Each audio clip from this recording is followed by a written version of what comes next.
जय संविधान, जय भीम, महात्मा गांधी की जय, गोडसे मुर्दाबाद। रिपब्लिक इंडिया में आज मैं ये चर्चा आपके सामने करना चाहता हूं और आपके विचार भी जानना चाहता हूं कि हरियाणा में क्या कांग्रेस को आम आदमी पार्टी के साथ गठबंधन करना चाहिए। पिछले चुनाव में आम आदमी पार्टी और कांग्रेस का गठबंधन हरियाणा के अंदर लोकसभा चुनाव में हुआ था। कुरुक्षेत्र का लोकसभा क्षेत्र सुशील गुप्ता जी, जो कि पहले राज्यसभा के सांसद थे, उन्हें आम आदमी पार्टी ने अपना कैंडिडेट बनाया था और कांग्रेस ने उनका समर्थन किया था। जो पार्लियामेंट के अंदर पूरे वोट परसेंटेज को अगर देखा जाए तो करीब भारतीय जनता पार्टी को और कांग्रेस पार्टी को करीब करीब बराबर वोट मिले थे और आम आदमी पार्टी को 2% के वोट के आसपास मिले थे। तो अगर आम आदमी पार्टी और कांग्रेस के गठबंधन के वोटों को जोड़ लिया जाए तो कांग्रेस आम आदमी पार्टी के गठबंधन को 2% वोट ज्यादा मिले थे। लेकिन कुरुक्षेत्र में जो नवीन जिंदल पहले कांग्रेसी थे और खानदानी, उनके पिताजी भी कांग्रेसी थे, उनकी मां भी कांग्रेसी थी, सांसद भी रहे, विधायक भी रहे, सब कुछ रहे, लेकिन इलेक्शन के कुछ समय पहले वो कांग्रेस छोड़ के भारतीय जनता पार्टी में चले गए थे और बड़े इंडस्ट्रियलिस्ट हैं, बड़े उद्योगपति हैं, वो भारतीय जनता पार्टी के कैंडिडेट थे और सुशील गुप्ता जी को उन्होंने चुनाव में हरा दिया था। तो कुरुक्षेत्र का चुनाव भारतीय जनता पार्टी के पक्ष में गया था। अब प्रश्न ये उठता है कि क्या भारतीय जनता पार्टी के विरुद्ध कांग्रेस को और आम आदमी पार्टी को मिलजुल कर चुनाव लड़ना चाहिए या बिना गठबंधन के अलग अलग चुनाव लड़ना चाहिए। ये मूल प्रश्न है जिस पे आज हम डिस्कशन करेंगे। पंजाब के अंदर दोनों पार्टियां एक दूसरे के सामने खड़ी थीं और वहां पे सारी की सारी सीटें करीब करीब आम आदमी पार्टी और कांग्रेस के बीच में बंट गई थी। भारतीय जनता पार्टी और अकाली दल की स्थिति बहुत ज्यादा खराब हो गई थी। दिल्ली के अंदर आम आदमी पार्टी और कांग्रेस ने मिलकर चुनाव लड़ा था और जल्की बल्कि हाइप्ड इलेक्शन था और जो फील्ड से रिपोर्ट्स आ रही थी उसके अनुसार कई सीटों पर आम आदमी पार्टी और कई सीटों पे कांग्रेस बड़ी कड़ी टक्कर दे रही थी। लेकिन जब निष्कर्ष आए, जब रिजल्ट्स आए तो पता चला कि 7 सीटें बीजेपी ने आसानी से जीत ली। तो 2 स्टेट में गठबंधन हुआ, गुजरात में भी गठबंधन हुआ, दिल्ली में गठबंधन हुआ, हरियाणा में गठबंधन हुआ। गुजरात में भी आम आदमी पार्टी को विशेष सफलता नहीं मिली, जबकि जो आम आदमी पार्टी का कैंडिडेट था उसके जीतने की संभावना बहुत ज्यादा थी। एक बड़ा जमा जमाया आदिवासी नेता आम आदमी पार्टी का कैंडिडेट था, चतर वसावा, और सिटिंग विधायक था, लेकिन इसके बावजूद वहां पे एक ही सीट कांग्रेस को मिली और बड़ी उपलब्धि है कि एक सीट मिली जो कि कांग्रेस के एक ओबीसी नेता को वहां पे ठाकुर समुदाय के सीट मिली। लेकिन गुजरात के अंदर एक सीट मिलना भी एक बड़ी उपलब्धि कांग्रेस की मानी जा सकती है। पंजाब के अंदर नहीं गठबंधन, दिल्ली के अंदर गठबंधन, गुजरात के अंदर गठबंधन, तो ये मतलब एक निष्कर्ष निकाला जा सकता है। खैर, वो पार्लियामेंट का इलेक्शन था, अब ये असेंबली का इलेक्शन है। असेंबली के इलेक्शन में हम विश्लेषण करते हैं कि क्या कांग्रेस को आम आदमी पार्टी के साथ गठबंधन करना चाहिए या नहीं करना चाहिए। जैसा बताया जा रहा है कि सीईसी में राहुल गांधी ने कहा कि वोटों का बंटवारा नहीं होना चाहिए, इसलिए आम आदमी पार्टी और कांग्रेस का गठबंधन होना चाहिए। और उन्होंने जो हरियाणा के लीडर्स हैं उन पे अपनी बात पे ओपिनियन मांगी है। अब ये कांग्रेस का अंदरूनी मामला है, राहुल गांधी निर्णय लेंगे, सोच समझ के लेंगे। हरियाणा के लीडर जो फीडबैक देंगे सोच समझ के लेंगे। मैं तो एक विश्लेषक करता हूं, मैं तो विश्लेषण कर रहा हूं कि अगर मैं निर्णय लेने वाला होता या फीडबैक देने वाला होता तो मेरा फीडबैक और निर्णय क्या होता। मुझे ऐसा लगता है कि ये विधानसभा चुनाव थोड़ा सा उस जमाने से अलग है जबकि कांग्रेस का डोमिनेंस हुआ करता था चुनावों में, और ये उस समय से भी अलग है जब 2014 के बाद बीजेपी का डोमिनेंस होता है चुनाव के अंदर। पहले कांग्रेस का डोमिनेंस होता था और पिछले 10 साल में भारतीय जनता पार्टी का डोमिनेंस होता था, जो डोमिनेंस थोड़ा कम हुआ 2024 के चुनाव में, जहां पे भारतीय जनता पार्टी 240 सीटों पे सिमट गई और इंडिया गठबंधन जो मिलजुल के चुनाव लड़ा था वो 233 234 पे, तो बराबर की लड़ाई हुई।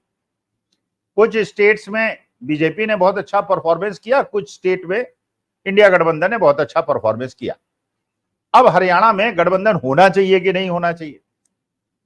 देखिए, मुझे ऐसा लगता है कि ये वाला विधानसभा का जो चुनाव है, ये बेसिकली ऐसा चुनाव है जिसमें एंटी बीजेपी वोट डिवाइड होने की चर्चा नहीं है, बल्कि एक ऐसा पक्ष, एक ऐसा 35-37% का वोट बैंक जो हमेशा भारतीय जनता पार्टी के साथ रहता था, 35-37% का वोट बैंक जो हमेशा भारतीय जनता पार्टी के साथ रहता था, चाहे उत्तर प्रदेश हो, चाहे दिल्ली हो, चाहे हरियाणा हो, हर स्टेट के अंदर, कमजोर से कमजोर स्टेट में भी भारतीय जनता पार्टी का वोट बैंक 35-37% बड़ा सॉलिडली उनके साथ रहता था। और अगर अपोजिशन वोट्स के अंदर डिवीजन होता था और दो पार्टियां बड़ी मजबूती से लड़ती थी, तो भारतीय जनता पार्टी को फायदा हो जाता था और भारतीय जनता पार्टी चुनाव जीत जाती थी।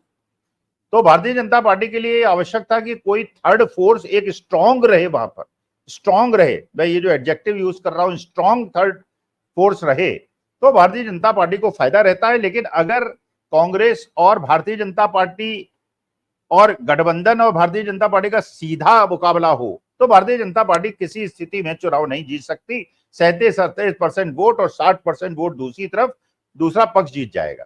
ये नॉर्मल स्थिति थी, लेकिन इस बार की स्थिति थोड़ी डिफरेंट है।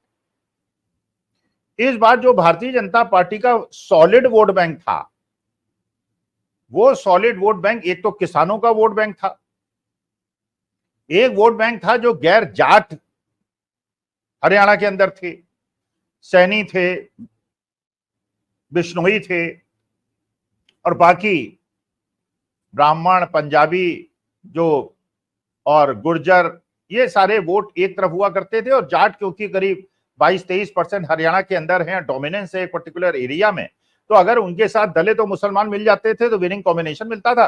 लेकिन अगर इनमें डिवीजन होता था तो भारतीय जनता पार्टी को जीत मिल जाती थी। इस बार जो वोट है हरियाणा का, जो मेरी समझ है, बाकी राहुल गांधी जो निर्णय लेंगे, कांग्रेस जो निर्णय लेगा, वो उचित ही होगा, मेरे पास उस पर टिप्पणी करने का कोई मतलब नहीं। लेकिन मेरी जो समझ है वो ये है, इस बार जो वोट है वो कांग्रेस की तरफ एकजुट है, वो भूपेंद्र सिंह हुड्डा के प्रति उन्हें मुख्यमंत्री बनाने के लिए एकजुट है। और भारतीय जनता पार्टी का जो वोट बैंक है वो कम हुआ है। तो पहली बात तो यह है कि जहां पर पिवट जो है वो पहले भारतीय जनता पार्टी के पास पिछले 2 चुनावों में विधानसभा में रही है, और विधानसभा में भारतीय जनता पार्टी इसलिए जीती है कि एक तो दक्षिण हरियाणा का जो अहिरवाल का एरिया है, वहां पे भारतीय जनता पार्टी ने बहुत अच्छा परफॉर्मेंस किया है, और भारतीय जनता पार्टी का जीतने का मुख्य कारण ही अहिरवाल था, साउथ हरियाणा। और दूसरा मुख्य कारण यह था कि दुष्यंत चौटाला का जजपा, जो दुष्यंत चौटाला यंग थे, पढ़े लिखे थे, तो एक होप दिखाई पड़ी थी लोगों को, चौधरी देवीलाल की छवि दिखाई पड़ी थी, तो 10 सीटें जजपा ने जीत ली थी।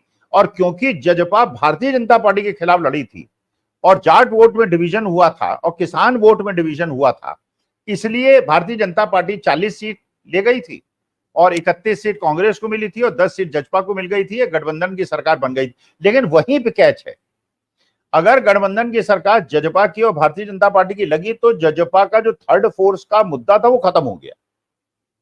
4.5 साल उन्होंने शासन किया भारतीय जनता पार्टी के साथ। तो आज जो जजपा है वो एक प्रकार से ना तो किसानों को वोट अट्रैक्ट कर सकती है, ना वो जाटों के वोट अट्रैक्ट कर सकती है। इसलिए, क्योंकि अगर खट्टर साहब की गलती है, भारतीय जनता पार्टी के शासन में गलतियां हैं, तो उसका दोष जजपा को भी मिल रहा है। तो स्ट्रॉन्ग फोर्स नहीं है, JJP is not a strong force as it was in 2014 and 19. Indian National Lok Dal also is not a strong force as it was earlier. BSP भी, क्योंकि जो दलित वोट बैंक है वो संविधान के मसले पर, लेटरल एंट्री के मसले पर, जातिगत जनगणना के मसले पर और बाकी जो सुप्रीम कोर्ट का निर्णय आया है उसके निर्णय पर दलित वोट बैंक जो है वो भी काफी हद तक कांग्रेस की तरफ एकजुट हुआ है। तो थर्ड फोर्स अगर ये मानते हैं मान लीजिए कांग्रेस का हाईकमान कि आम आदमी party is a very strong third force in Haryana, तो मेरे ख्याल से वो गलत है। आम आदमी पार्टी का एक सपोर्ट बेस है, 5-6% का एक वोट बैंक है, जो अर्बन वोट बैंक है, जो पढ़े लिखों का वोट बैंक है, जो कि अरविंद केजरीवाल से और आम आदमी पार्टी से प्रभावित है, वो वोट बैंक है। लेकिन वो वोट बैंक नहीं है जो 14-15% का वोट बैंक हो जो कांग्रेस को नुकसान पहुंचा सके। अब असली मुद्दा यह है कि अगर पिवट भारतीय जनता पार्टी है, 37-38% वोट है, तो एंटी बीजेपी वोट में डिवीजन होता है। इस बार के हरियाणा के चुनाव में जो मुझे लगता है होने वाला है वो एंटी कांग्रेस वोट में डिवीजन होने वाला है। कांग्रेस का वोट बैंक 45-46% कांस्टेंट है, अब वो रहेगा। वो दलितों का वोट बैंक है, वो जाटों का वोट बैंक है, वो मुसलमानों का वोट बैंक है, और जो भारतीय जनता पार्टी की नीतियां हैं उसके अगेंस्ट हर समाज, हर वर्ग के लोगों का जो है वो कांग्रेस की तरफ मत बदला है। तो आज के तारीख में अगर 47% वोट कांग्रेस के साथ है और बाकी 53% वोट में डिवीजन होना है, क्योंकि जो हुड्डा जी को मुख्यमंत्री बनाना चाहते हैं या शैलजा जी के साथ हैं या सुरजेवाला जी के साथ हैं, वो तो हैं। अच्छा, एक और कांग्रेस की खूबसूरती है जिसको लोग नजरअंदाज कर देते हैं।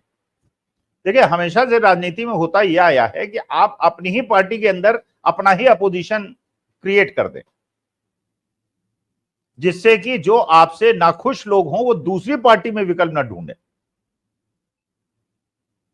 अब जो हुड्डा जी से खुश नहीं है, नाराज हैं, वो शैलजा जी विकल्प हैं, सुरजेवाला विकल्प हैं। जो शैलजा जी से खुश नहीं है वो हुड्डा जी हैं। तो अपने क्षेत्र में शैलजा और अपने क्षेत्र में हुड्डा, ये दोनों स्ट्रांग हैं। और किरण चौधरी के जाने से एक जो तीसरा विकल्प था वो विकल्प खत्म हो गया। तो अपोजिशन या तो अब अपोजिशन की, अच्छा, भारतीय जनता पार्टी के साथ क्या स्थिति है? भारतीय जनता पार्टी में आज के तारीख में मोदी है, मोदी के अलावा कोई है ही नहीं। तो if anybody is dissatisfied with mister Modi, he doesn't have any other alternative but to go to opposition। अच्छा, इस बार जो हरियाणा के अंदर ललक है, वो जितनी ललक कांग्रेस को जिताने की है उससे ज्यादा ललक भारतीय जनता पार्टी को हराने की है। और जो भारतीय जनता पार्टी को हराने की ललक है तो वो डिवीजन नहीं होता है। कांग्रेस को हराने की ललक अब नहीं है, वो पहले थी जब आरोप लगा करते थे कांग्रेस के खिलाफ और हुड्डा जी के खिलाफ या राहुल गांधी के खिलाफ या राहुल गांधी की इमेज की वजह से या जो बनाई गई थी।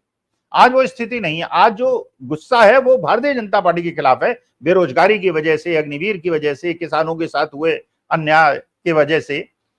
तो जो डिवीजन ऑफ वोट होगा वो होगा एंटी कांग्रेस वोट्स में, जिससे कांग्रेस को फायदा होगा।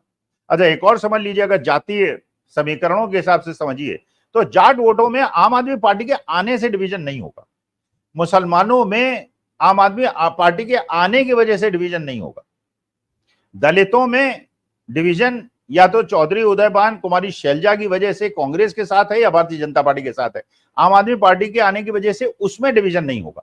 आम आदमी पार्टी का जो सपोर्ट बेस है वो अर्बन वोट बैंक है। और क्योंकि अरविंद केजरीवाल हरियाणा के रहने वाले हैं, वैश्य समुदाय से आते हैं और वैश्य समुदाय के वोट में एक विकल्प के रूप में उनको देखा जा सकता है, या सुशील गुप्ता है उनको देखकर वहां पे विकल्प बन। तो अगर वैश्य समाज में डिवीजन होता है तो भारतीय जनता पार्टी का नेचुरल वोट बैंक है। तो अगर 5-5% वोट भी हर जगह आम आदमी पार्टी को मिलेंगे तो वो नॉर्मली वो 5% वोट जाटों के, दलितों के और मुसलमानों के नहीं होंगे, बल्कि वो वैश्य समाज के होंगे और उन सवर्णों के होंगे जो कि भारतीय जनता पार्टी का कोर वोट बैंक है। तो मेरी राय ये कहती है, मेरा विश्लेषण ये कहता है, बाकी जो कांग्रेस चाहे निर्णय ले, जो भारतीय जनता पार्टी निर्णय ले, लेकिन एक फायदे का विषय भी हो सकता है आम आदमी पार्टी से समझौता करने से। वो ये हो सकता है कि अगर मान लीजिए 90 कॉन्स्टिट्यूएंसीज हैं तो जिन लोगों को कांग्रेस का टिकट नहीं मिलेगा वो हो सकता है आम आदमी पार्टी के टिकट पे इलेक्शन लड़ जाएं। और कांग्रेस का वोट डिवाइड कर दें। और ये भी हो सकता है जो भारतीय जनता पार्टी में जिनको टिकट न मिले वो आम आदमी पार्टी से लड़ जाए अगर गठबंधन ना हो तो। लेकिन उसमें भी मुझे ऐसा लगता है कि जो गठबंधन हुआ, मान लीजिए गठबंधन हुआ आम आदमी पार्टी कांग्रेस का और 5 सीटें आम आदमी पार्टी को कांग्रेस ने दे दी, तो जिस क्षेत्र में आम आदमी पार्टी को दे दी वहां तो जरूर है कि वहां पे डिसकंटेनमेंट खत्म हो जाएगा, लेकिन वहां पे जो कांग्रेस का डिसगंटल्ड कैंडिडेट है जिसको टिकट नहीं मिला है वो किसी और उधर चला जाएगा, बीएसपी की तरफ चला जाएगा या जजपा की तरफ चला जाएगा या इंडियन नेशनल दौलत चंद्रशेखर, मतलब वहां पे एक अलग विकल्प वो खुल जाएंगे। तो आज के तारीख में क्योंकि वोट जो है वो कांग्रेस की तरफ केंद्रित है और एंटी कांग्रेस वोट में डिवीजन होना है, तो आम आदमी पार्टी के लड़ने की वजह से कांग्रेस को फायदा होगा, नुकसान नहीं होगा, ये मेरा विश्लेषण कहता है। अब 2-4 दिन में पता चल जाएगा कि होता है कि नहीं होता है, कितनी सीटों पे होता है, किन सीटों पे होता है। वहां पे अगर कांग्रेस के स्ट्रॉन्ग कैंडिडेट्स नहीं है और तब आम आदमी पार्टी को दिया जाता है तो ये 3-4% वोट हो सकता है कि कांग्रेस की तरफ आ जाए, क्योंकि आज हरियाणा के अंदर एक ललक है कि हमें भारतीय जनता पार्टी को हराना है और इसकी वजह से जो भी कॉम्बिनेशन बनेगा उसमें बहुत ज्यादा अंतर नहीं पड़ेगा। लेकिन बेटर विकल्प ये है मेरे हिसाब से कि आम आदमी पार्टी को कांग्रेस का गठबंधन हरियाणा में करने की कोई आवश्यकता नहीं है। आप अपने विचार प्रकट कीजिएगा, then I will see as to what I am saying is make sense और नॉट। नमस्कार, धन्यवाद और प्रणाम।